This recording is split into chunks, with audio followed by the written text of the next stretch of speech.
Ma fille est partie en vacances avec toute sa famille, mais m'a laissée à la maison pour garder son chien. Je n'ai rien dit. Je viens de réserver un aller simple pour les Maldives. Quand ils sont revenus et ont vu la maison vide, Avant de continuer, si cette histoire vous touche, abonnez-vous à cette chaîne et laissez un like. Ce petit geste soutient une famille. Merci du fond du cœur. La pluie tambourinait contre les vitres de mon appartement marseillais. Il était 6 heures du matin, ce mardi de novembre, et je n'avais pas dormi. Pas vraiment. Mon corps était allongé dans le lit, mais mon esprit tournait en boucle, encore et encore, sur les mots que Margot avait prononcés la veille au téléphone. « Maman, on part demain pour la Normandie. 2 semaines dans un chalet que Philippe a loué. C'est magnifique, tu verrais. Mais bon, il y a beaucoup d'escaliers, et tu sais, avec tes jambes. » Elle avait dit ça comme si c'était une évidence, comme si mes jambes définissaient tout ce que je pouvais ou ne pouvais pas faire, comme si j'étais devenue, à 68 ans, un meuble fragile qu'on laisse dans un coin de peur qu'il ne se brise. « Mais tu pourrais garder Max, non? Il t'adore. Et puis, tu seras tranquille ici, au chaud. Tranquille. Au chaud. Seule. » Je m'étais levée du lit avec difficulté. Mes genoux craquaient, mes chevilles protestaient. L'arthrose me rappelait chaque matin que mon corps n'était plus celui de mes 20 ans. Mais ce matin-là, quelque chose était différent. Ce n'était pas de la douleur que je ressentais, c'était de la rage. Une rage sourde, profonde, qui montait depuis un endroit que j'avais enfoui il y a des décennies. Je me suis traînée jusqu'à la cuisine. Max, le golden retriever de Margot, dormait paisiblement dans son panier près du radiateur. Il n'avait aucune idée de ce qui se tramait dans ma tête. Personne ne le savait. Pas même moi. Pas encore complètement. J'ai préparé mon café. Noir, sans sucre. Comme toujours. J'ai regardé par la fenêtre. Les rues de Marseille étaient désertes à cette heure. Les réverbères brillaient encore dans l'obscurité humide. Tout était calme. Trop calme. Et puis, je l'ai vu. Sur l'étagère du salon, coincé entre 2 vieux albums photos, il y avait un objet que je n'avais pas touché depuis. Combien? 10 ans? 15? Un caderno vermelho. Mon cœur s'est mis à battre plus vite. Mes mains tremblaient légèrement en posant ma tasse. Je me suis approchée lentement, comme si ce cahier était une bombe sur le point d'exploser. Je l'ai pris. La couverture était usée, les coins pliés. Sur la première page, écrit avec l'écriture ronde et naïve de mes 18 ans, il y avait un titre « 100 choses que je veux faire avant de mourir ». J'ai tourné les pages. Mon cœur se serrait à chaque ligne. Chaque rêve écrit avec tant d'espoir, tant de certitude que j'allais tous les réaliser. 1. Voir le mer cristalline des Maldives. 2. Danser pieds nus sur une plage au coucher du soleil. 3. Manger une langouste fraîche en regardant l'océan. 4. Faire un saut en parachute. 5. Apprendre à jouer du piano. La liste continuait, sans rêve, sans promesse que je m'étais faite à moi-même. Et combien en avais-je réalisé? J'ai compté. 1 fois, 2 fois, pour être sûr. 12. 12 rêves sur 100. 88 rêves enterrés sous des années de plus tard, de ce n'est pas le bon moment, de j'ai des responsabilités. Les larmes me sont montées aux yeux, mais je les ai retenues. Je ne pleure plus depuis longtemps. Pleurer ne change rien. J'ai refermé le cahier. Je suis retournée m'asseoir à la table de la cuisine. Max s'était réveillé et me regardait avec ses grands yeux marrons, la queue frétillante. « Tu ne comprends pas, toi, hein ?» j'ai murmuré en caressant sa tête. « Tu ne comprends pas ce que c'est que d'avoir 68 ans et de réaliser qu'on a vécu la vie de quelqu'un d'autre. » Le téléphone a vibré sur la table. Message de Margot. « Maman, on passe vers 14 heures déposer Max et ses affaires. Bisous. » J'ai regardé le message, puis le cahier rouge, puis le téléphone, et là, quelque chose s'est brisé en moi, ou plutôt quelque chose s'est libéré. J'ai ouvert mon ordinateur portable. Mes doigts tremblaient sur le clavier. J'ai tapé « Vol Paris-Malais, Maldives ». Les résultats sont apparus. Des centaines d'offres, des photos de plages blanches, d'eau turquoise, de bungalows sur pilotis. J'ai cliqué sur le premier vol disponible. Départ dans 3 jours. Prix 1847 €. Aller simple. Mon cœur battait si fort que j'avais l'impression qu'il allait exploser. Ma pension de retraite me permettait de vivre confortablement. J'avais même des économies. Des économies que je gardais pour les urgences, pour aider Margot si nécessaire, pour plus tard. Mais c'était quoi, plus tard? J'avais 68 ans. J'avais de l'arthrose. Mes jambes me faisaient souffrir chaque jour un peu plus. Plus tard n'existait pas. Plus tard, c'était maintenant. J'ai cliqué sur « Confirmer la réservation ». Un message est apparu. Êtes-vous sûr de vouloir procéder au paiement? Ma main est restée immobile au-dessus de la souris pendant ce qui m'a semblé une éternité. Toute ma vie a défilé devant mes yeux. Mon mariage à 20 ans avec Jean-Pierre. La naissance de Margot à 22 ans. L'accident de voiture à 30 ans qui m'a laissé avec ses jambes abîmées. Le divorce à 40 ans. Les années passées à élever seule ma fille. Les sacrifices. Les nuits blanches. Les rêves mis de côté, toujours de côté. J'ai cliqué sur « Confirmer ». Le son de la notification de paiement a résonné dans le silence de l'appartement. C'était fait. Je suis restée assise devant l'écran pendant plusieurs minutes, incapable de bouger. Mon cœur battait si fort que je pouvais l'entendre dans mes oreilles. Qu'est-ce que je venais de faire? J'ai imprimé la confirmation de réservation. Le papier est sorti de l'imprimante avec un bruit mécanique qui m'a semblé assourdissant dans le silence de l'appartement.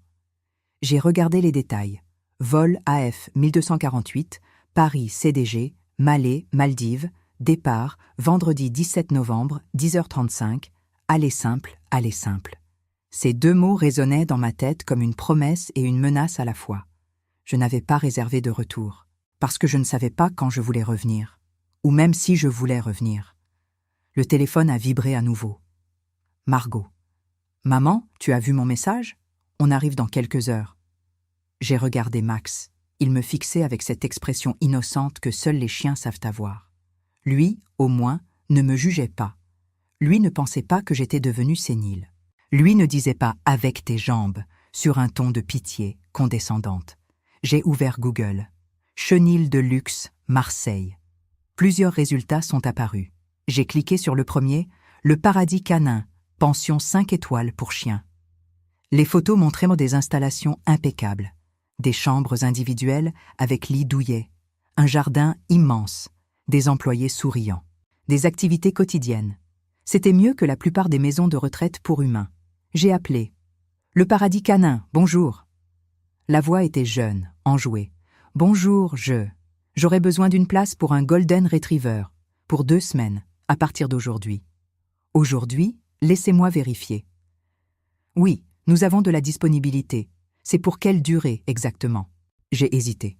2 semaines, peut-être plus. Je ne sais pas encore. « Pas de problème, madame. Nous sommes très flexibles. Le tarif est de 80 € par jour, tout compris. Nourriture premium, promenade, soins vétérinaires si nécessaire. 80 € par jour. Pour 2 semaines, ça faisait 1120 €. Plus mon billet d'avion. J'étais déjà à presque 3000 €. C'est parfait. Je l'amène cet après-midi. Excellent. À quel nom? Isabelle Moreau. Le chien s'appelle Max. J'ai raccroché. Mes mains tremblaient encore. J'avais l'impression d'être une criminelle en train de planifier un braquage. Mais qu'est-ce que je faisais de mal, au fond? Je prenais des vacances. J'avais le droit de prendre des vacances, non. J'avais 68 ans. J'avais travaillé toute ma vie comme infirmière. J'avais élevé ma fille seule après le divorce. J'avais toujours été là pour tout le monde. Et maintenant, pour une fois, j'allais être là pour moi. À 14 heures précises, la sonnette a retenti. J'ai regardé par l'œil ton. Margot était là avec Philippe, son mari, et les enfants, Lucas et Emma. J'ai ouvert la porte en essayant de paraître normale, souriante, la maman gentille qu'il connaissait. « Bonjour, maman. » Margot m'a embrassé rapidement sur les joues.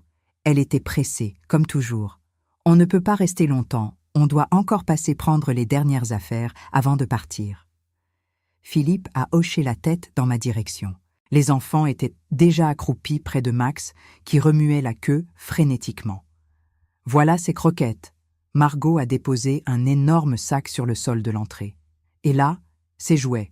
Son carnet de santé est dans le sac aussi, au cas où. Il faut le sortir 3 fois par jour minimum, le matin, l'après-midi et le soir. Et surtout, ne lui donne pas trop de friandises, il a tendance à grossir. Elle parlait vite, mécaniquement, comme si elle me donnait des instructions pour faire fonctionner une machine. « Et toi, maman, ça va aller? Tu as tout ce qu'il te faut? Tu veux qu'on te laisse de l'argent pour les courses ?» Cette question, cette putain de question qui sous-entendait que j'étais incapable de gérer ma propre vie. « Ça ira très bien, Margot », j'ai répondu calmement. « Profitez bien de vos vacances. » Elle m'a regardé avec une pointe de surprise. Peut-être à cause du ton de ma voix, ou peut-être parce que je ne m'étais pas plainte d'être laissée seule. « Bon, d'accord, on t'appellera pour prendre des nouvelles. » Ce n'est pas nécessaire. Le silence qui a suivi était étrange. Philippe a froncé les sourcils. Les enfants ont arrêté de jouer avec Max une seconde. « Comment ça? Ce n'est pas nécessaire. » Margot a ri nerveusement. « Bien sûr qu'on va t'appeler, maman. Je veux dire, profitez de vos vacances, vraiment. Ne vous inquiétez pas pour moi. » Margot m'a fixé quelques secondes, comme si elle essayait de déchiffrer ce qui se passait dans ma tête. Puis elle a haussé les épaules. « Bon, si tu le dis, allez, on y va !» Bisous rapides. Embrassade. Max a essayé de les suivre, mais je l'ai retenu par le collier. La porte s'est refermée. Le silence est retombé. Max me regardait avec des yeux tristes. Il ne comprenait pas pourquoi sa famille était partie sans lui. « Je sais ce que tu ressens. » J'ai murmuré en caressant sa tête. J'ai attendu 10 minutes, puis j'ai attrapé la laisse de Max et mon manteau. « Allez, viens, bonhomme, on va faire un tour. » Le trajet jusqu'au chenil a duré 20 minutes en taxi. Le chauffeur n'arrêtait pas de parler de la pluie, du froid, de la politique. Je hochais la tête machinalement, sans vraiment écouter. Quand nous sommes arrivés au paradis canin, Max était excité. Il aimait découvrir de nouveaux endroits. Une jeune femme blonde nous a accueillis avec un sourire professionnel. « Madame Moreau, bienvenue. Et voici Max ?» Elle s'est agenouillée pour caresser le chien qui lui léchait les mains avec enthousiasme. « Il est adorable. Ne vous inquiétez pas, il sera très bien ici. On va prendre soin de lui comme si c'était le nôtre. » J'ai rempli les formulaires, signé les autorisations, payé d'avance pour 3 semaines, au cas où. Au moment de partir, Max m'a regardé avec ses yeux qui me brisèrent le cœur. Il ne comprenait pas pourquoi je le laissais. « Je reviens, mon beau », j'ai chuchoté en l'embrassant sur le front. « Je te promets. » Mais en sortant du chenil, je me suis demandé si c'était vraiment une promesse que je pouvais tenir. De retour à l'appartement, j'ai commencé à faire mes valises. Je n'avais presque rien à emporter. Quelques robes légères, des maillots de bain que je n'avais pas portés depuis des années, des sandales, de la crème solaire. En pliant mes vêtements, j'ai trouvé au fond de mon armoire une vieille boîte à chaussures. À l'intérieur, des photos. Moi à 20 ans, cheveux longs, sourire éclatant, devant la mer Méditerranée. Moi à 25 ans, enceinte de Margot, radieuse. Moi à 30 ans, juste après l'accident, dans un fauteuil roulant, le regard vide. J'ai refermé la boîte. Le vendredi matin est arrivé plus vite que je ne l'aurais cru. J'avais à peine dormi les 2 nuits précédentes. Mon esprit oscillait constamment entre l'excitation et la terreur absolue. Qu'est-ce que j'étais en train de faire? À 68 ans, avec mes jambes abîmées, j'allais prendre un avion de 11 heures pour aller seule aux Maldives? C'était de la folie. Mais c'était ma folie. À 5 heures du matin, j'étais déjà debout. J'avais préparé un petit déjeuner que je n'ai pas pu avaler. Mon estomac était noué. J'ai vérifié ma valise pour la 10e fois. Passeport, billets, médicaments pour mes jambes, crème solaire. Tout était là. Sur la table de la cuisine, j'avais posé une enveloppe blanche. À l'intérieur, une lettre que j'avais écrite la veille. J'avais recopié le texte 5 fois avant d'être satisfaite. Chaque mot devait être parfait. Chaque phrase devait exprimer exactement ce que je ressentais. J'ai relu la lettre une dernière fois avant de la sceller. « Ma chère Margot, quand tu liras ces lignes, je serai déjà loin. Max est au paradis canin, 47 avenue du Prado. Tout est payé pour 3 semaines. Il est entre de bonnes mains. Je suis partie aux Maldives. Oui, moi, ta mère. Celle qui a des problèmes aux jambes. Celle qui est trop fragile pour monter des escaliers dans un chalet en Normandie. Il y a 50 ans, j'ai écrit une liste de 100 choses que je voulais faire avant de mourir. J'en ai réalisé 12. 12 sur 100. Le reste, je l'ai sacrifié. Pour ton père, pour toi, pour tout le monde, sauf moi. Je ne te reproche rien, ma fille. Tu es ma plus grande fierté. Mais je me suis perdue en chemin. Je suis devenue la mère de Margot, la femme avec l'arthrose, celle qu'on laisse à la maison. J'ai 68 ans. Mes jambes me font souffrir chaque jour, mais je suis encore en vie. Et tant que je suis en vie, je refuse de rester assise à attendre la mort. Je ne sais pas quand je rentrerai. Peut-être dans 2 semaines, peut-être dans 1 mois, peut-être plus.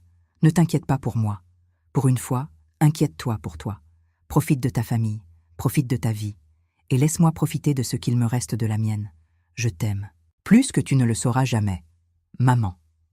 J'ai posé la lettre bien en évidence sur la table, à côté du cahier rouge ouvert à la première page. À 6 heures, le taxi est arrivé. Le chauffeur m'a aidé à porter ma valise. Il devait avoir mon âge, peut-être un peu plus jeune.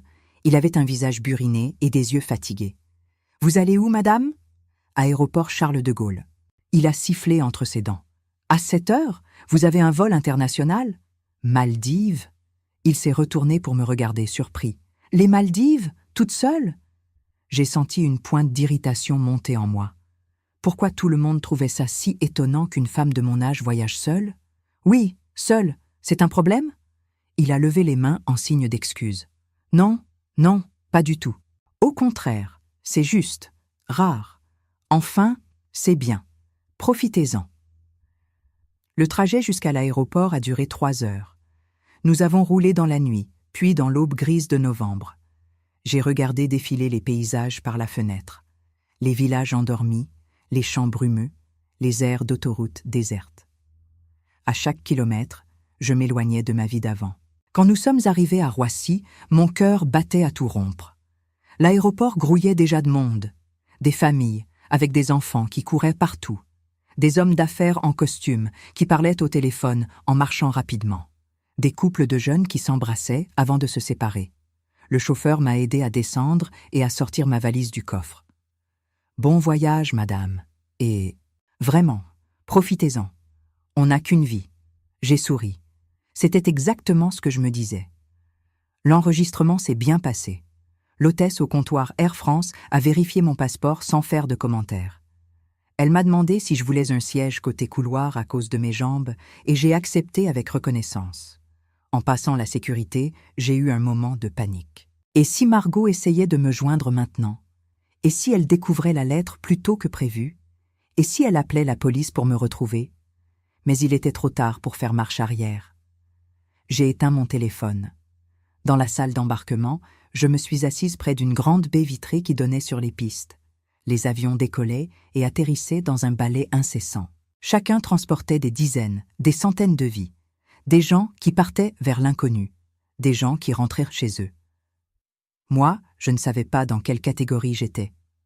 Vol AF 1248, à destination de Malais. Embarquement immédiat, porte K42. Mon cœur a fait un bond dans ma poitrine. C'était mon vol. Je me suis levée difficilement. Mes jambes protestaient déjà après 3 heures de route et l'attente à l'aéroport. J'ai pris mes béquilles pliables dans mon sac. Je détestais les utiliser. Elles me faisaient me sentir vieille, diminuée. Mais aujourd'hui, je m'en fichais. J'ai suivi la file de passagers jusqu'à la porte d'embarquement. Une jeune hôtesse de l'air a scanné ma carte d'embarquement et m'a souri. « Bon vol, madame. » J'ai avancé dans la passerelle. À mi-chemin, je me suis arrêtée. J'ai regardé derrière moi. La salle d'embarquement, l'aéroport, la France, ma vie. Puis j'ai regardé devant moi, la porte de l'avion, l'inconnu, ma nouvelle vie. J'ai continué à marcher. L'intérieur de l'avion sentait ce mélange particulier de kérosène, de plastique et de parfum bon marché. J'ai trouvé ma place, 24D, siège côté couloir. Une jeune femme était assise côté hublot. Elle devait avoir l'âge de Margot. Elle portait un casque audio et regardait quelque chose sur son téléphone. Je me suis installée avec difficulté. Mes jambes ne rentraient pas facilement dans l'espace restreint. J'ai dû les étirer dans le couloir. Madame, vous devez garder vos jambes dans votre espace pendant le décollage. Une hôtesse m'a dit gentiment. Je sais. Donnez-moi juste 1 minute. J'ai réussi à me caler tant bien que mal. La douleur dans mes genoux était déjà présente et nous n'avions même pas encore décollé. 11 heures de vol. 11 heures à rester assise dans cet espace minuscule. Qu'est-ce qui m'avait pris? L'avion a commencé à rouler sur le tarmac. Mon cœur battait de plus en plus vite. J'ai fermé les yeux. J'ai respiré profondément. Et puis, j'ai senti l'avion accélérer. De plus en plus vite. Le bruit des moteurs est devenu assourdissant. Et soudain, cette sensation de légèreté. Le sol qui s'éloigne sous nos pieds. Nous étions en l'air. J'ai ouvert les yeux. Par le hublot, je voyais Paris rétrécir en dessous de nous. Les buildings, les routes, les rivières. Tout devenait minuscule. Des larmes ont coulé sur mes joues. Je ne savais pas si c'était de la peur ou de la joie. Peut-être les deux. Les premières heures de vol ont été les plus difficiles. Mes jambes me faisaient souffrir. J'avais beau changer de position toutes les 5 minutes, rien n'y faisait. La douleur lancinante remontait de mes chevilles jusqu'à mes hanches. J'ai pris un de mes médicaments avec un verre d'eau que l'hôtesse m'avait apporté. La jeune femme à côté de moi avait fini par retirer son casque et m'avait adressé un sourire poli. Première fois aux Maldives? Elle m'a demandé en français avec un léger accent que je n'arrivais pas à identifier. Oui, première fois.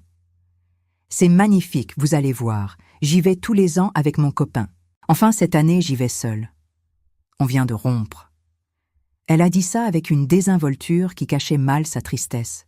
Je l'ai regardée plus attentivement. Elle devait avoir 30 ans, peut-être 35. Jolie, blonde, des yeux bleus un peu rougis. Je suis désolée, j'ai dit. Elle a haussé les épaules. C'est la vie. Et vous? Vous y allez avec votre mari? Je n'ai plus de mari. Divorcée depuis 28 ans. Oh, avec vos enfants alors? J'ai hésité. Comment expliquer? Comment dire que ma fille m'avait laissé garder son chien pendant qu'elle partait en vacances en famille? Que j'avais décidé de partir aux Maldives par pur acte de rébellion? Non, seule, comme vous. Elle m'a regardé avec un respect nouveau dans les yeux. C'est courageux ou stupide. Je ne sais pas encore. Elle a ri, un rire franc, libérateur. Moi non plus, je ne sais pas si c'est courageux ou stupide de partir seule après une rupture. Mais au moins, on le fait. C'est déjà ça. Nous avons parlé pendant 1 heure. Elle s'appelait Clara. Elle travaillait dans la mode à Paris. Elle me parlait de sa vie, de ses rêves, de ses déceptions. Et moi, pour la première fois depuis longtemps, j'écoutais vraiment. Pas comme une mère qui écoute sa fille. Pas comme une vieille dame qui hochait poliment la tête. Mais comme une femme qui en écoutait une autre. « Et vous ?» Elle m'a demandé. « Pourquoi les Maldives? Pourquoi maintenant ?» J'ai sorti le cahier rouge de mon sac. Je le gardais contre moi depuis le départ, comme un talisman. À cause de ça, elle a ouvert le cahier avec précaution, comme si c'était un objet précieux. Elle a lu la première page, puis la deuxième, puis la troisième. « Mon Dieu !» elle a murmuré. « Vous avez écrit ça quand? J'avais 18 ans, il y a 50 ans. Et vous en avez réalisé combien? 12. Le silence qui a suivi était lourd. Clara me regardait avec des yeux humides. « C'est pour ça que vous partez, pour rattraper le temps perdu. Je ne peux pas rattraper le temps perdu, mais je peux peut-être arrêter d'en perdre davantage. » Elle m'a rendu le cahier avec un sourire tremblant. « Vous savez quoi? Vous êtes mon héroïne. » J'ai ri. Moi, une héroïne? Une vieille femme avec des jambes abîmées qui fuyait sa vie. Mais peut-être que c'était exactement ce qu'était une héroïne. Quelqu'un qui, malgré la peur, malgré la douleur, continuait à avancer. Le repas a été servi. Un poulet caoutchouteux avec des légumes trop cuits. J'ai mangé par automatisme, sans vraiment goûter. Mon esprit était ailleurs. Il était sur Margot, qui devait être en train de rentrer de Normandie à l'heure qu'il était. Elle devait ouvrir la porte de mon appartement. Elle devait appeler mon nom. Elle devait trouver la lettre. J'ai imaginé son visage. La confusion d'abord, puis l'inquiétude, puis la colère. Oui, elle allait être en colère. Furieuse même. Comment osais-je? Comment osais-je partir comme ça, sans prévenir, en laissant juste une lettre? Mais moi aussi, j'avais été en colère pendant des années. Une colère silencieuse, enfouie, qui me rongeait de l'intérieur. La colère d'être devenue invisible. La colère d'avoir sacrifié mes rêves pour les autres. La colère de n'être plus qu'une vieille femme avec des problèmes aux jambes. Après le repas, j'ai essayé de dormir. J'ai fermé les yeux. J'ai écouté le ronronnement des moteurs. Mais le sommeil ne venait pas. Mon corps était épuisé, mais mon esprit était en ébullition. J'ai sorti mon téléphone de mon sac. Il était toujours éteint. J'ai fixé l'écran noir pendant de longues minutes. Est-ce que je devais l'allumer? Est-ce que je devais vérifier les messages? Non, pas encore. J'ai remis le téléphone dans mon sac. Clara s'était endormie contre le hublot, la bouche légèrement ouverte. Elle avait l'air paisible, jeune, pleine d'avenir. Moi, j'avais 68 ans. Mon avenir était limité. Peut-être 10 ans, peut-être 20 si j'avais de la chance, peut-être moins. Mais ces années, je voulais qu'elles soient miennes. Les heures ont passé. Lentement, douloureusement. Mes jambes me torturaient. J'ai dû me lever plusieurs fois pour marcher dans l'allée, sous le regard désapprobateur de certains passagers et compréhensif d'autres. Une vieille dame avec une canne qui boitillait dans l'avion. Voilà ce qu'ils voyaient. Mais moi, je voyais autre chose. Je voyais une femme qui reprenait le contrôle de sa vie. Après 9 heures de vol, le commandant de bord a annoncé que nous approchions des Maldives. Les lumières de la cabine se sont rallumées. Les passagers se sont réveillés, étirés, excités. J'ai regardé par le hublot, par-dessus l'épaule de Clara, qui s'était réveillée. Et là, je l'ai vue. L'eau. Une eau d'un bleu que je n'avais jamais vu de ma vie. Un bleu turquoise, presque irréel, qui scintillait sous le soleil. Des îles minuscules parsemées çà et là, entourées de plages blanches immaculées. Les larmes me sont montées aux yeux pour la 100e fois depuis le départ. « C'est beau, hein ?» Clara a murmuré à côté de moi. Je ne pouvais pas parler. Je ne pouvais que regarder. Regarder ce rêve de 50 ans qui se matérialisait enfin sous mes yeux. L'avion a amorcé sa descente. Mon cœur battait si fort que j'avais peur qu'il explose. Mes mains tremblaient. Mes jambes me faisaient mal, mais je m'en fichais. J'étais en train d'arriver aux Maldives. Moi, Isabelle Moreau, 68 ans, arthrose sévère, mère divorcée, infirmière retraitée. J'étais en train de réaliser le premier rêve de ma liste. L'avion a touché le sol avec un léger rebond. Les passagers ont applaudi. J'ai applaudi aussi, les larmes coulant librement sur mes joues maintenant. Clara m'a pris la main et l'a serrée fort. « Vous l'avez fait », elle a dit. « Vous êtes là. » Oui, j'étais là. Quand les portes de l'avion se sont ouvertes, une vague de chaleur humide m'a frappé de plein fouet. L'air sentait le sel, les fleurs tropicales, l'aventure. J'ai descendu les marches de l'avion lentement, en m'accrochant à la rampe. Chaque marche était une victoire. Chaque pas me rapprochait de mon rêve. Quand mon pied a touché le tarmac de l'aéroport de Malé, j'ai fermé les yeux et j'ai respiré profondément. Je l'avais fait, contre toute attente, contre tous les obstacles, contre ma propre peur. Je l'avais fait. L'aéroport de Malé était petit, coloré, accueillant. Rien à voir avec les aéroports froids et impersonnels d'Europe. Les murs étaient décorés de photos de plages paradisiaques, de couchers de soleil, de poissons tropicaux. L'air conditionné fonctionnait à plein régime pour combattre la chaleur étouffante du dehors. J'ai suivi le flot de passagers vers le contrôle des passeports. La file avançait lentement. Mes jambes commençaient à trembler sous mon poids. J'aurais dû prendre mes béquilles, mais je les avais laissées dans ma valise par fierté stupide. « Madame, vous allez bien ?» Un employé de l'aéroport s'était approché de moi. Il devait avoir une 30aine d'années, la peau mate, un sourire chaleureux. « Oui, oui, ça va, c'est juste. Mes jambes. Venez, je vais vous aider. » Il m'a guidé vers une file prioritaire pour les personnes à mobilité réduite. J'ai voulu protester, mais la douleur était trop forte. J'ai accepté son aide avec reconnaissance. Le contrôle des passeports s'est fait rapidement. L'agent m'a tamponné mon passeport avec un sourire. « Bienvenue aux Maldives, madame. Bon séjour. » Bon séjour. Ces mots résonnaient étrangement dans ma tête. Un séjour. Comme si c'était temporaire. Comme si j'allais forcément rentrer. Mais est-ce que j'allais rentrer? J'ai récupéré ma valise et je me suis dirigée vers la sortie. À l'extérieur, la chaleur m'a frappé comme un mur. Il devait faire au moins 35 degrés. L'humidité était écrasante. Mon chemisier était déjà trempé de sueur. Des dizaines de chauffeurs de taxi et de représentants d'hôtels brandissaient des pancartes avec des noms.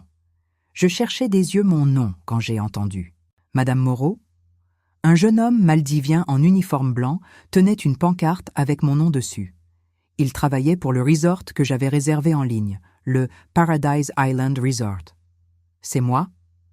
Bienvenue, je m'appelle Rachid, je vais vous emmener au resort. Vous avez d'autres bagages? Non, juste celui-ci. Il a pris ma valise avec un sourire et m'a guidé vers un petit bateau amarré à un quai voisin. Un bateau? J'ai demandé, surprise. Oui, madame. Le resort est sur une île privée. Nous devons prendre le speedboat. C'est 20 minutes de trajet. 20 minutes en bateau, avec mes jambes, sur l'eau agitée. J'ai failli faire demi-tour. J'ai failli dire que j'avais fait une erreur, que je voulais juste rentrer chez moi, que j'avais été stupide de croire que je pouvais faire ça. Mais Rachid me regardait avec ses yeux bienveillants, attendant patiemment. « D'accord », j'ai dit. « Allons-y. » Il m'a aidé à monter dans le bateau. Le plancher était instable sous mes pieds. Je me suis assise sur un des bancs en me cramponnant au rebord. Le moteur a rugi, le bateau a bondi en avant. Et là, tout a changé. L'eau s'étendait à perte de vue, d'un bleu impossible, des nuances de turquoise, de vert émeraude, de bleu cobalt. Le soleil scintillait sur les vagues comme des milliers de diamants. Au loin, des îles minuscules parsemaient l'horizon comme des joyaux posés sur du velours. C'était. Je n'avais pas de mots. C'était plus beau que tout ce que j'avais pu imaginer pendant 50 ans. Le vent fouettait mon visage. Mes cheveux gris volaient dans tous les sens. L'écume me giclait dessus. Et pour la première fois depuis des années, j'ai senti quelque chose que j'avais oublié. La liberté. J'ai fermé les yeux et j'ai levé mon visage vers le soleil. J'ai laissé la chaleur m'envahir. J'ai laissé le vent me caresser. J'ai laissé l'eau me purifier. Quand j'ai rouvert les yeux, Rachid me regardait avec un grand sourire. « Vous aimez ?» Il a crié par-dessus le bruit du moteur. « J'aime !» J'ai crié en retour. Et j'ai ri. Un rire libre, incontrôlable, libérateur. Un rire que je n'avais pas poussé depuis des décennies. Après 20 minutes qui m'ont semblé durer à la fois une éternité et une seconde, le bateau a ralenti. Devant nous, une île apparaissait. Des palmiers immenses. Des bungalows sur pilotis qui s'avancèrent dans l'eau turquoise. Une plage d'un blanc éclatant. Le Paradise Island Resort. Mon paradis pour les jours à venir.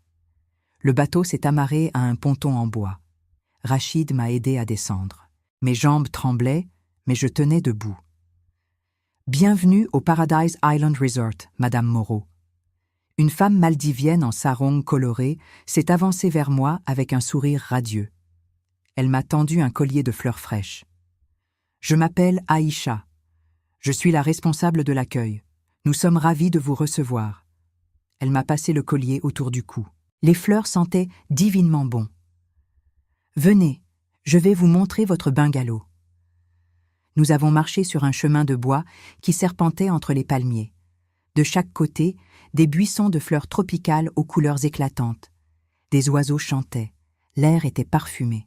Mon bungalow était au bout du ponton, le dernier, le plus isolé. Aïcha a ouvert la porte. Voilà, bungalow numéro 24. Vue sur le coucher de soleil. Je suis entré et j'ai laissé échapper un cri de surprise. C'était magnifique. Un grand lit king size avec des draps blancs immaculés. Un sol en bois poli. De grandes baies vitrées qui donnaient directement sur l'océan. Une terrasse privée avec des chaises longues et un escalier qui descendait dans l'eau. La salle de bain est là. Aïcha a indiqué une porte. Vous avez une baignoire avec vue sur la mer. Le minibar était gratuit, le Wi-Fi aussi. Si vous avez besoin de quoi que ce soit, vous appelez la réception. Quelqu'un viendra immédiatement. Elle m'a tendu une carte magnétique. Le restaurant principal est ouvert de 7h à 22h. Le spa est juste à côté de la réception. Et si vous voulez faire des activités, plongée, snorkeling, Excursion, vous pouvez réserver à la réception. J'écoutais à peine. Je regardais l'eau par la fenêtre, cette eau incroyable qui s'étendait à l'infini. Merci, j'ai murmuré. Profitez bien de votre séjour, Madame Moreau. Elle départit en refermant doucement la porte derrière elle. Je suis resté immobile au milieu de la pièce pendant plusieurs minutes, incapable de bouger, incapable de penser. Puis, lentement, j'ai avancé vers la terrasse. J'ai ouvert les portes vitrées. L'air chaud et humide est entré dans la pièce. Je suis sorti sur la terrasse.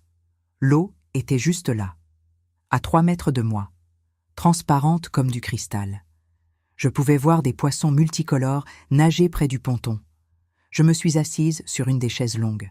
Mes jambes me faisaient horriblement mal après le voyage, mais je m'en fichais. J'ai sorti mon téléphone de mon sac, il était toujours éteint. J'ai fixé l'écran noir pendant de longues minutes. Puis, j'ai appuyé sur le bouton. Le téléphone s'est allumé. Les notifications ont commencé à affluer. Des dizaines, des centaines peut-être. 47 appels manqués de Margot. 89 messages. 15 messages vocaux. Mon cœur s'est serré. J'ai ouvert les messages. Le premier était arrivé hier soir, 20h. Maman, on est rentré. Tu es où? Max n'est pas là. Rappelle-moi STP. Puis, 1 heure plus tard, maman répond, j'ai trouvé ta lettre. Qu'est-ce que tu as fait? Puis, les Maldives? Seule? Tu es devenue folle? Et si tu tombes? Et si tu as besoin d'aide? J'ai continué à faire défiler les messages. Chacun était plus paniqué que le précédent. Margot était passée par toutes les phases. L'inquiétude, la colère, la culpabilité, la peur. Philippe dit que je devrais appeler la police. Maman, s'il te plaît, réponds. Les enfants pleurent. Ils pensent qu'il t'est arrivé quelque chose. J'ai appelé l'hôpital. Tu n'y es pas. Dieu merci. Mais où es-tu? Maman, je suis désolée. Si c'est à cause de ce que j'ai dit pour la Normandie. Je ne voulais pas te blesser. Reviens, s'il te plaît. Ce dernier message était arrivé ce matin, 6 heures plus tôt. J'ai fermé les yeux. La culpabilité me rongeait. Je faisais souffrir ma fille, ma seule fille, la personne que j'aimais le plus au monde. Mais en même temps, une partie de moi, une partie que je découvrais à peine, ressentait quelque chose d'autre. Une sorte de satisfaction? Non, ce n'était pas le bon mot. C'était plutôt une validation. Margot se souciait de moi. Elle avait peur pour moi, mais elle ne l'avait jamais montré avant. Elle ne m'avait jamais demandé ce que moi je voulais, ce que moi je ressentais. Il avait fallu que je disparaisse pour qu'elle réalise que j'existais encore. J'ai ouvert l'application de messagerie vocale. 15 messages. J'ai appuyé sur le premier. La voix de Margot a explosé dans le haut-parleur. « Maman, c'est quoi cette histoire de Maldives? Tu ne peux pas voyager seule. Tu as des problèmes aux jambes. Et si tu tombes? Et si tu as un accident? Rappelle-moi immédiatement. » Le deuxième message était plus calme, mais la voix tremblait. « Maman, s'il te plaît, rappelle-moi, je ne suis pas en colère. Enfin si, je suis en colère, mais surtout, je suis inquiète. Tu es ma mère, je t'aime, rappelle-moi. » Le troisième était Philippe, le mari de Margot. « Isabelle, c'est Philippe. Margot est dans tous ses états. Écoutez, on comprend que vous ayez eu envie de partir. Mais vous auriez dû nous prévenir. Vous auriez pu au moins nous envoyer un message pour dire que vous alliez bien.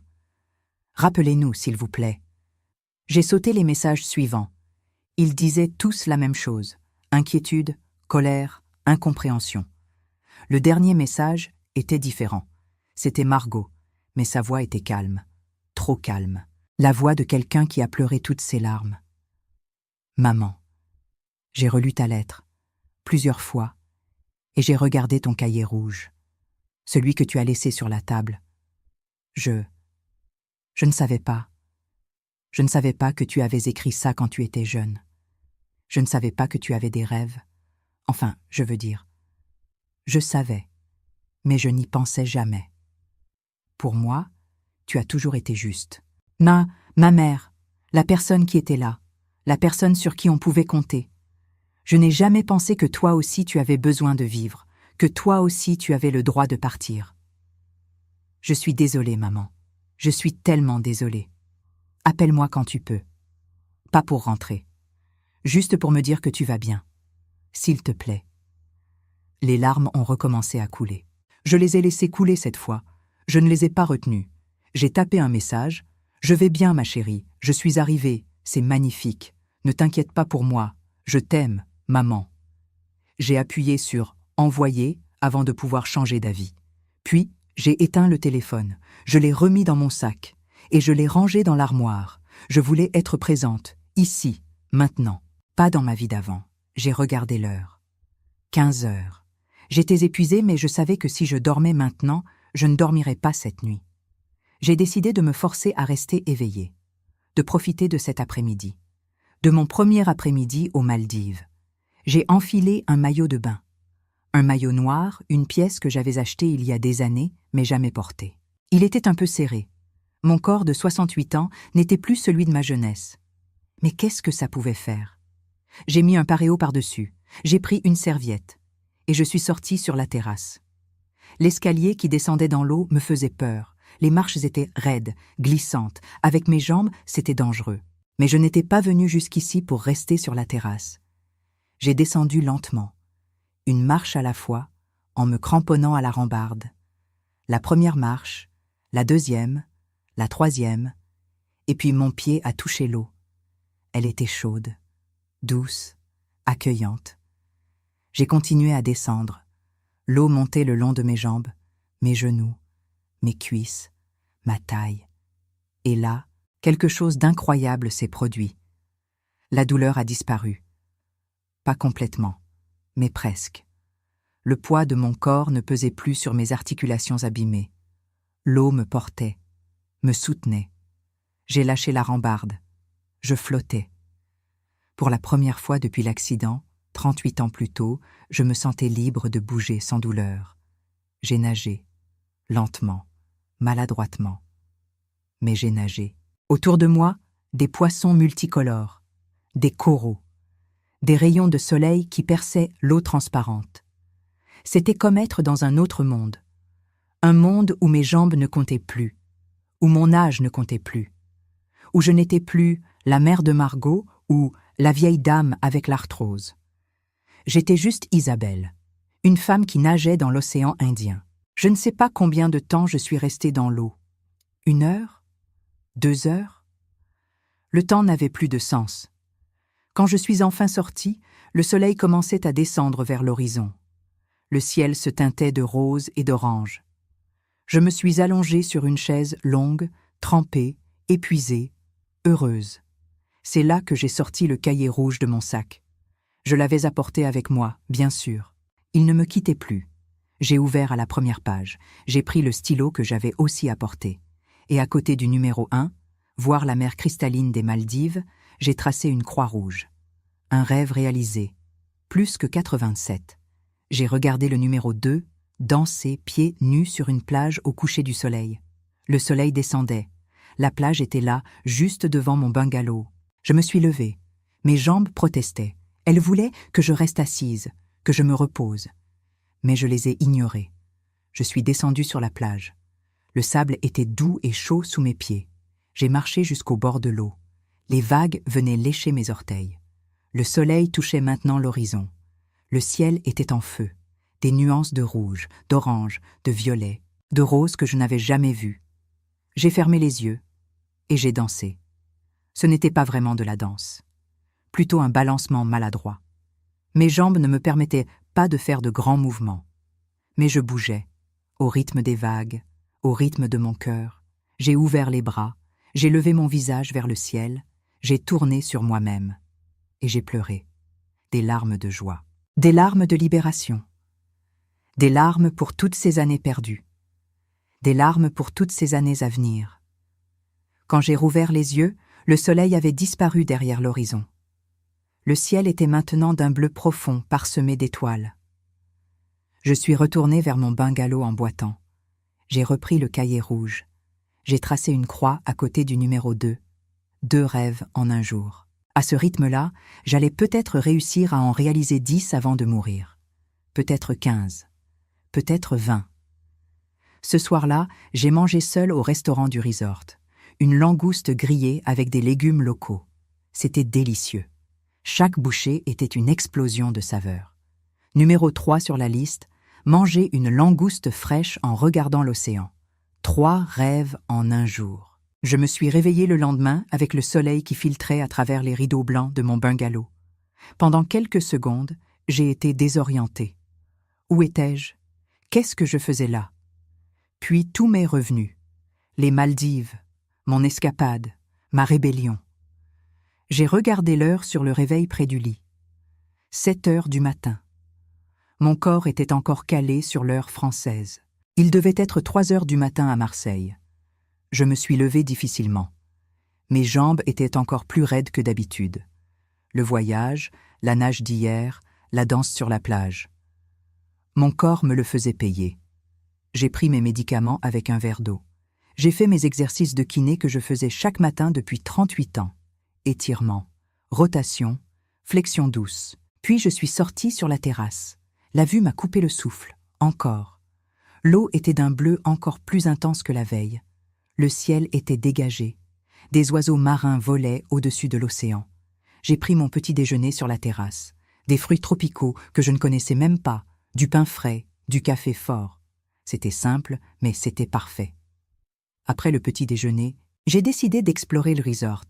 J'ai mis une robe légère, des sandales confortables, et je suis partie. L'île était petite. On pouvait en faire le tour en 1 heure. Il y avait une 50aine de bungalows, un restaurant principal, un bar de plage, un spa et un centre de plongée. En marchant sur les chemins de bois qui serpentaient entre les palmiers, j'ai croisé d'autres vacanciers, des couples en lune de miel qui se tenaient la main, des familles avec des enfants qui couraient partout, des groupes d'amis qui riaient fort. J'étais la seule personne seule, la seule personne âgée. Les gens me regardaient avec curiosité, certains avec pitié. Une vieille dame toute seule aux Maldives. Ça devait leur paraître étrange, mais je m'en fichais. Je suis arrivée au centre de plongée. Un jeune homme bronzé m'a accueilli avec un grand sourire. « Bonjour, vous voulez faire de la plongée ?» J'ai hésité.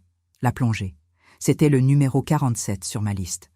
Je ne l'avais pas prévu pour aujourd'hui. Mais pourquoi pas? Je n'ai jamais fait de plongée. Et j'ai des problèmes aux jambes. Il a hoché la tête, compréhensif. Pas de problème. Nous avons des programmes adaptés. Vous pouvez commencer par un baptême de plongée.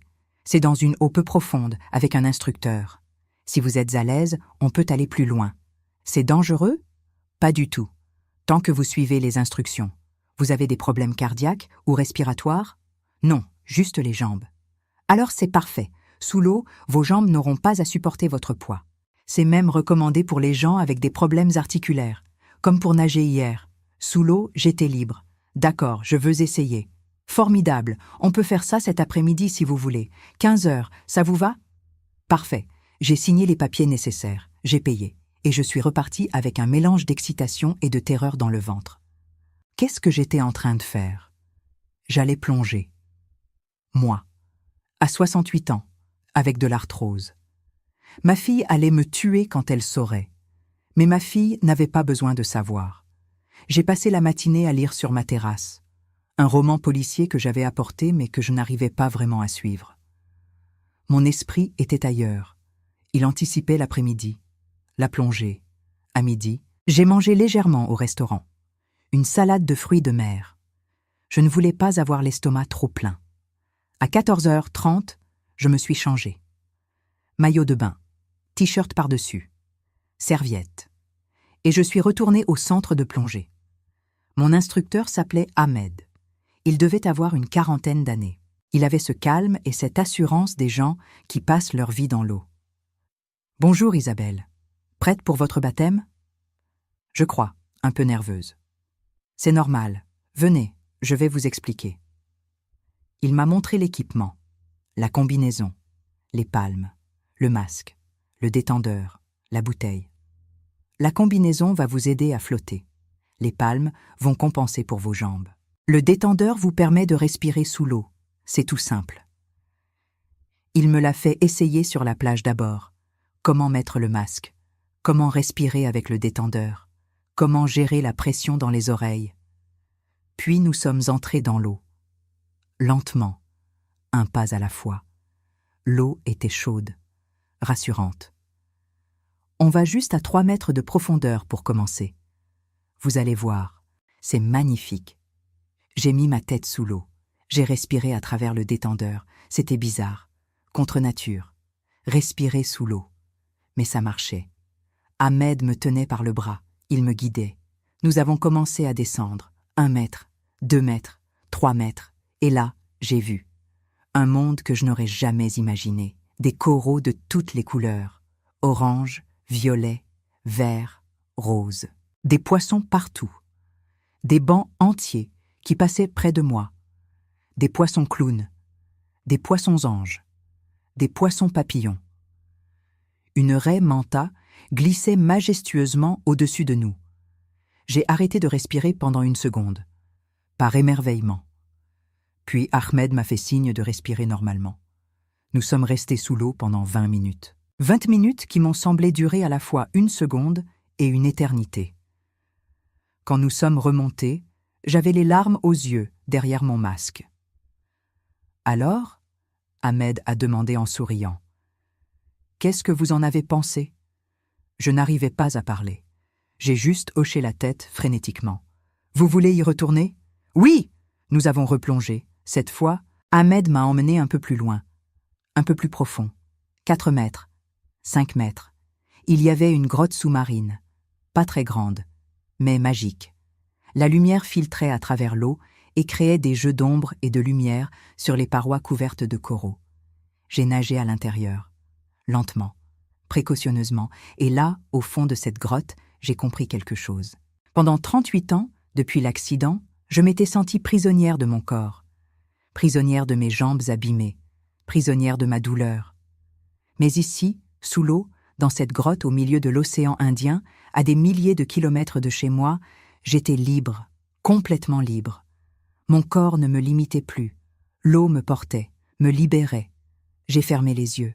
J'ai fait une prière silencieuse. Pas à Dieu. Je n'étais pas croyante, mais à la vie, à l'univers, à moi-même. Merci. Merci de m'avoir donné le courage de venir ici. Merci de m'avoir montré que ce n'était pas trop tard, que je pouvais encore vivre, que je pouvais encore rêver. Quand nous sommes sortis de l'eau, le soleil commençait à baisser. J'étais épuisée, mais exaltée. « Vous êtes une plongeuse naturelle », Ahmed m'a dit en m'aidant à retirer mon équipement. Pour une première fois, c'était impressionnant. Merci, c'était, je n'ai pas de mots. Je comprends, l'océan fait cet effet. De retour dans mon bungalow, j'ai pris une douche interminable. L'eau chaude massait mes muscles fatigués. Mes jambes me faisaient mal, mais c'était une bonne douleur. La douleur de quelqu'un qui a vécu. Pas la douleur stagnante de quelqu'un qui attend. J'ai sorti le cahier rouge. Numéro 47. Faire de la plongée sous-marine. Croix rouge. 4 rêves réalisés en 2 jours. À ce rythme, j'allais peut-être finir la liste. Les jours suivants ont pris un rythme paisible. Je me réveillais avec le soleil. Je prenais mon petit déjeuner sur la terrasse en regardant l'océan. Je nageais. Je lisais. Je replongeais avec Ahmed, qui était devenu une sorte d'ami. Nous ne parlions pas beaucoup sous l'eau. Mais après, sur la plage, il me racontait sa vie. Il était né aux Maldives. Il avait 3 enfants. Sa femme tenait une petite boutique de souvenirs sur l'île principale. Il plongeait depuis qu'il avait 5 ans. L'océan est ma maison, il me disait, plus que ma vraie maison. Je comprenais ce qu'il voulait dire. Moi aussi, je me sentais plus chez moi sous l'eau que dans mon appartement marseillais. Le 5e jour, j'ai décidé d'allumer mon téléphone. Je l'avais éteint depuis mon premier message à Margot. Les notifications ont explosé. Moins que la première fois, mais quand même une 20aine de messages. J'ai ouvert ceux de Margot. « Merci d'avoir répondu, maman. Je suis soulagée de savoir que tu vas bien. Les enfants t'envoient des bisous. Emma a dessiné une image pour toi. Je te l'enverrai par email. Prends soin de toi et profite. Tu le mérites. » Ces derniers mots m'ont fait pleurer. Tu le mérites. C'était la première fois que Margot me disait quelque chose comme ça. J'ai répondu « Tout va bien, ma chérie. Je fais de la plongée, je nage, je vis. Ne t'inquiète pas pour moi, embrasse les enfants, je t'aime. » Puis j'ai ouvert mes emails. Il y avait effectivement un message de Margot avec une pièce jointe. J'ai cliqué dessus. C'était un dessin d'Emma, ma petite fille de 12 ans. Elle avait dessiné une femme avec des cheveux gris qui nageait au milieu de poissons colorés. En haut, écrit en grosses lettres maladroites, « Mamie, tu es la plus courageuse du monde. Je t'aime. » J'ai pleuré pendant 10 minutes. Ce soir-là, j'ai rencontré quelqu'un qui allait changer ma vision des choses. J'étais assise au bar de la plage, sirotant un cocktail sans alcool en regardant le coucher du soleil. C'était devenu mon rituel quotidien. Une femme s'est assise à côté de moi. Elle devait avoir mon âge, peut-être un peu plus jeune. 65 ans, cheveux blancs coupés courts, peau bronzée, des yeux vifs et rieurs. « Vous permettez ?» Elle a demandé avec un accent britannique. « Bien sûr. » Elle a commandé un mojito et s'est tournée vers moi. « Je vous vois tous les jours ici, toujours seule. Je me suis dit qu'il était temps de venir vous parler. Je m'appelle Margaret. Isabelle. Nous avons trinqué. Vous êtes ici depuis longtemps ?» J'ai demandé. « 3 semaines. Je pars demain. » « C'est bien ?» Elle a ri, un rire franc et libérateur. « C'est la 5e fois que je viens aux Maldives, seule, depuis que mon mari est mort il y a 7 ans. Je suis désolée. Ne le soyez pas. Tom aurait voulu que je continue à vivre. Alors c'est ce que je fais. » Elle a bu une gorgée de son mojito. « Et vous, première fois ?»« Oui, première fois que je voyage seule. Première fois aux Maldives. Première fois que je fais quelque chose pour moi depuis. Depuis toujours, je crois. » Margaret m'a regardée avec intensité. « Qu'est-ce qui vous a décidé? Si ce n'est pas trop indiscret. » Je lui ai raconté. Tout, la liste, les 100 rêves, les 12 réalisés en 50 ans, ma fille qui me laissait garder son chien, ma décision impulsive, mon départ.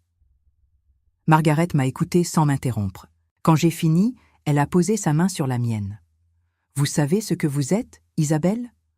Vous êtes une héroïne. » « Non, si, vous l'êtes. Vous savez combien de femmes de notre âge rêvent de faire ce que vous faites, mais n'osent jamais? Combien restent prisonnières de ce que les autres attendent d'elles? Je me sens coupable. Ma fille était tellement inquiète. Bien sûr qu'elle était inquiète, parce que vous avez bouleversé l'ordre établi, parce que vous avez arrêté d'être la maman qui est toujours là. Mais c'est exactement ce dont elle avait besoin, ce dont vous aviez toutes les deux besoin. Margaret a sorti quelque chose de son sac. Un cahier, usé, plein de notes et de photos collées. Vous voyez ça? C'est mon journal de voyage. Je l'ai commencé il y a 7 ans, après la mort de Tom. Dedans, il y a chaque endroit où je suis allée, chaque aventure, chaque moment magique. Elle l'a ouvert. Je voyais des photos d'elle en Thaïlande, au Pérou, en Islande, au Japon. Tom et moi, on avait prévu de faire tout ça ensemble. Mais il est mort avant. Pendant 1 an, j'ai pleuré. J'ai pensé que ma vie était finie, que sans lui, je ne pouvais rien faire. Elle a refermé le cahier. Et puis un jour, je me suis dit, il aurait voulu que je vive. Pas que je survive, que je vive. Alors j'ai acheté un billet pour la Thaïlande, et je suis partie. Vous n'aviez pas peur? J'étais terrorisée. Mais j'ai appris que le courage, ce n'est pas l'absence de peur. C'est faire les choses malgré la peur. Nous avons parlé pendant des heures. Elle m'a raconté ses voyages, ses rencontres, les moments difficiles aussi, les fois où elle s'était sentie seule, les fois où elle avait failli tout abandonner et rentrer. Mais à chaque fois, je continuais, parce que j'avais compris quelque chose d'essentiel. Être seul et être solitaire, ce n'est pas la même chose. Quelle est la différence? Être seul, c'est un choix. C'est décider de passer du temps avec soi-même, de se découvrir, de s'apprécier. Être solitaire, c'est subir la solitude. C'est attendre que les autres viennent remplir le vide. Ces mots ont résonné en moi. « Vous avez raison », j'ai murmuré. Pendant toutes ces années, j'étais solitaire, même entourée de gens. Maintenant, je suis seule, mais je ne me sens plus solitaire. Margaret a souri. Exactement. Nous nous sommes quittés tard dans la soirée. Elle partait le lendemain et nous ne nous reverrions probablement jamais. Mais cette rencontre m'avait changé.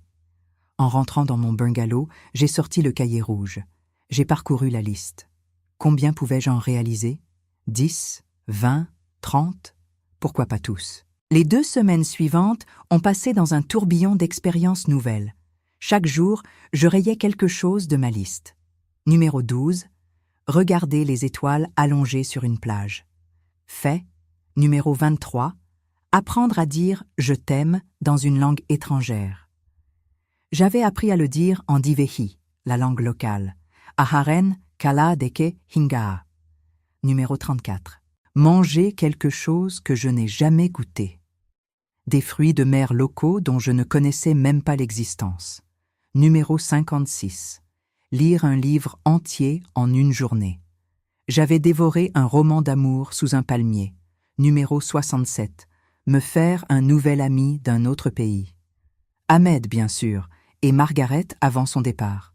Le 20e jour de mon séjour, j'ai reçu un appel de Margot. Je m'étais remise à laisser mon téléphone allumé, consultant mes messages une fois par jour. Maman, sa voix était différente, plus douce, plus mature. Oui, ma chérie. Je voulais te dire quelque chose. Philippe et moi, on a réfléchi. On a regardé ton cahier rouge. Enfin, celui que tu as laissé à la maison. Et on s'est dit, on voudrait t'aider. M'aider à réaliser ta liste. Pas tous les items, bien sûr, mais ceux qu'on peut faire ensemble. En famille, si tu veux. Mon cœur s'est serré. Margot. Non, attends. Laisse-moi finir. J'ai été égoïste. Pendant toutes ces années, je ne t'ai vue que comme ma mère, pas comme Isabelle, pas comme une femme avec ses propres rêves. Et je suis désolée, vraiment désolée. Tu n'as pas à... Si, j'ai à m'excuser, parce que tu as sacrifié tellement de choses pour moi. Et je ne t'ai jamais demandé ce que toi tu voulais. J'ai pleuré. Encore. Il me semblait que je pleurais tout le temps ces derniers temps. Ma chérie, tu es ce que j'ai fait de mieux dans ma vie. Je ne regrette rien.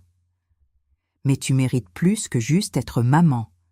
Tu mérites d'être Isabelle. Alors quand tu rentres, on organise quelque chose. Ensemble. Une aventure. Toi, moi, Philippe, les enfants. Qu'est-ce que tu en dis?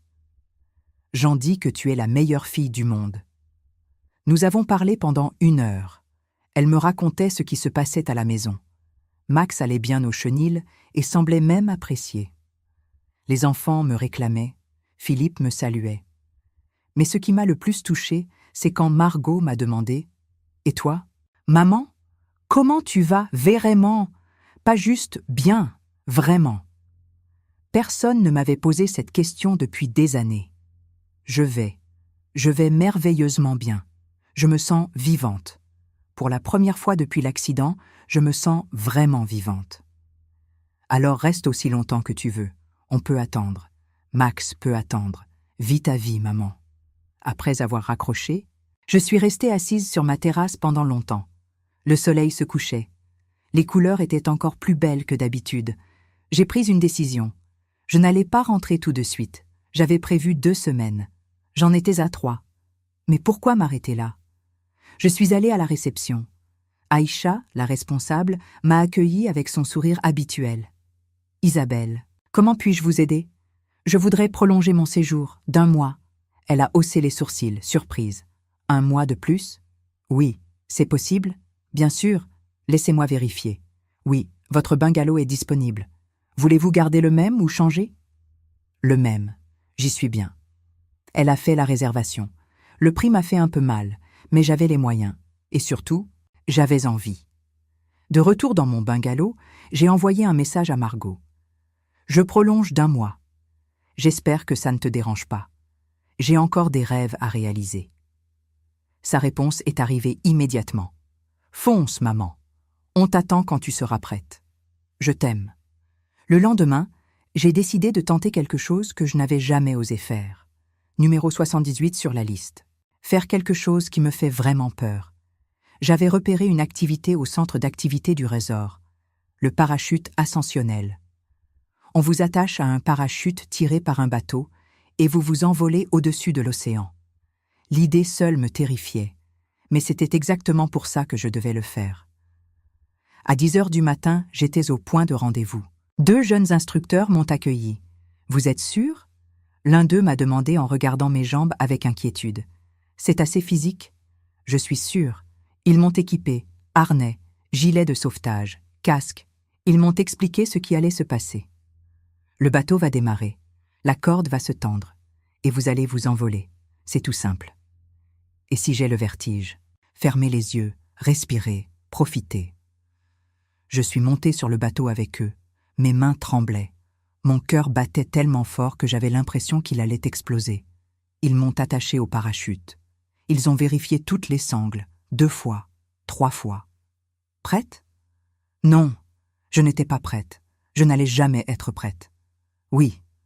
Le bateau a démarré. La corde s'est tendue. Et soudain, j'ai senti mes pieds quitter le bateau. J'ai crié. Je montais, de plus en plus haut. Le bateau s'éloignait en dessous de moi. L'eau s'éloignait. J'ai fermé les yeux très fort. Et puis, j'ai entendu une voix dans ma tête. La voix de Margaret. Le courage, ce n'est pas l'absence de peur, c'est faire les choses malgré la peur. J'ai ouvert les yeux et j'ai vu le monde vu d'en haut. L'océan qui s'étendait à l'infini. Les îles parsemées comme des joyaux. Le ciel bleu sans fin.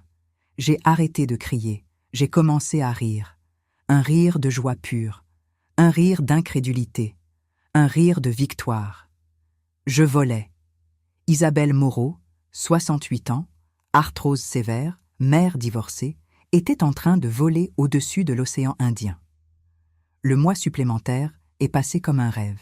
Chaque jour apportait une nouvelle aventure. Chaque jour, je rayais 1 ou 2 items de ma liste. J'ai appris à faire du yoga sur la plage avec un instructeur indien extraordinairement patient. Mes jambes ne me permettèrent pas de faire toutes les postures, mais je faisais ce que je pouvais. J'ai pris des cours de cuisine maldivienne et appris à préparer un garoudiya, une soupe de poisson locale. J'ai passé une journée entière dans un spa, me faisant dorloter comme jamais auparavant. J'ai lu 15 livres, j'ai nagé avec des dauphins, j'ai regardé le lever du soleil tous les matins pendant 1 semaine. J'ai écrit une longue lettre à mon ex-mari, pas pour l'envoyer, mais pour faire la paix avec mon passé. J'ai médité, j'ai pleuré, j'ai ri, j'ai vécu. Ahmed était devenu un véritable ami. Nous plongions ensemble 3 fois par semaine. Il me montrait les endroits secrets de l'île, les grottes cachées, les récifs les plus beaux, les spots où on voyait parfois des requins-baleines. Un jour, après une plongée particulièrement magique, nous nous sommes assis sur la plage. « Vous savez, Isabelle ?» Il m'a dit, « Vous m'avez appris quelque chose. Moi, je ne suis qu'une vieille femme qui apprend à vivre. Justement, vous m'avez rappelé qu'il n'est jamais trop tard. Je me plaignais souvent, que ma vie était monotone, que je faisais toujours la même chose. Mais vous, à votre âge, avec vos problèmes, vous êtes venu ici. Vous avez osé. Et maintenant, je me dis que moi aussi je peux oser. » J'ai souri. « Qu'est-ce que tu veux faire, Ahmed ? Ouvrir mon propre centre de plongée. Pas travailler pour quelqu'un d'autre. Créer quelque chose à moi. J'en rêve depuis des années, mais j'avais peur. » Alors fais-le. La peur ne disparaîtra jamais complètement. Il faut juste apprendre à avancer avec elle. Le dernier soir avant mon départ, j'ai organisé un petit dîner. J'avais invité Ahmed et sa femme, Aïcha de la réception, mon instructeur de yoga et quelques autres personnes que j'avais rencontrées. Nous avons mangé sur la plage, les pieds dans le sable, sous les étoiles. À la fin du repas, Ahmed a levé son verre. À Isabelle, qui nous a tous inspirés, qui nous a montré que l'âge n'est qu'un nombre, que les limitations sont dans notre tête, que la vie est courte et qu'il faut la vivre pleinement. Tout le monde a trinqué. J'avais les larmes aux yeux pour la 1000e fois. Merci, j'ai dit. Merci à vous tous. Vous m'avez accueilli, vous m'avez accepté, vous m'avez aidé à me retrouver. Je ne vous oublierai jamais. Ce soir-là, seul dans mon bungalow pour la dernière fois, j'ai sorti le cahier rouge. J'ai compté les croix rouges. 37. En 6 semaines aux Maldives, j'avais réalisé 25 rêves supplémentaires. Il en restait 63. Et pour la première fois de ma vie, j'étais convaincu que j'allais tous les réaliser. Le lendemain matin, le bateau m'a ramené à l'aéroport de Malé. Ahmed était venu me dire au revoir. « Vous reviendrez ?» il a demandé. « Peut-être. Ou peut-être que j'irai ailleurs. J'ai encore beaucoup d'endroits à voir. Quoi que vous fassiez, continuez. Ne vous arrêtez jamais. Promis. » Dans l'avion du retour, j'ai réfléchi à tout ce qui s'était passé. 7 semaines plus tôt, j'étais une vieille femme amère et invisible. Aujourd'hui, j'étais. Qui étais-je?